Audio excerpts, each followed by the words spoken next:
Physics story चांगल्या घेतात. Story telling type physics बरे आहे ना. If two source emit light wave of different amplitude then, आता ह्यात two source emit light wave of different amplitude, असं काय शिकवलं काय मी? तर आजच शिकवलंय.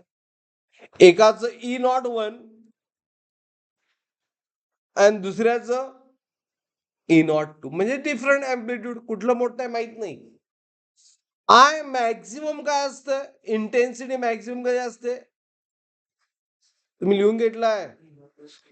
E01 प्लस E02 चा स्क्वेअर.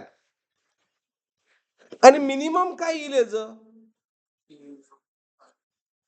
सपोज E01 जास्त आहे, तर E01 मायनस E02 चा स्क्वेअर, बरोबर. आता इथं ब्राईट होणार,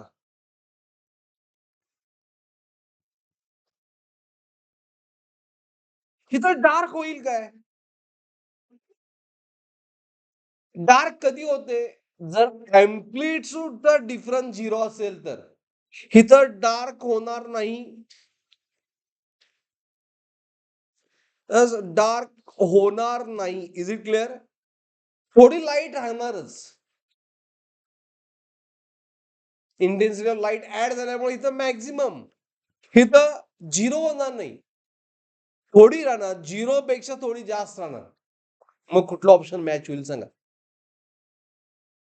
देर is some intensity light in the region of destructive interference. Destructive म्हणजे 0, त्यामध्ये थोडी लाईट असणार. म्हणजे बरोबर आहे, पहिलं हेच बरोबर आहे. Is right? बरोबर आहे काय बघा. There is some intensity of light, ते थोडी लाईट आहे कुठं? Destructive interference. हे ऑप्शन मॅच होईल काय? होणार, हेच होणार. बरोबर की नाही? लाईट 0 म्हणजे डार्क, लाईट थोडी आहे म्हणजे option. Fringe with length, brightness of fringeless, fringe disappear after short time. तर असलं काय होणारच नाही. Got it? Understood everyone? So option A बरोबर आहे. हे कळालं काय ना त्यामध्ये? गुड.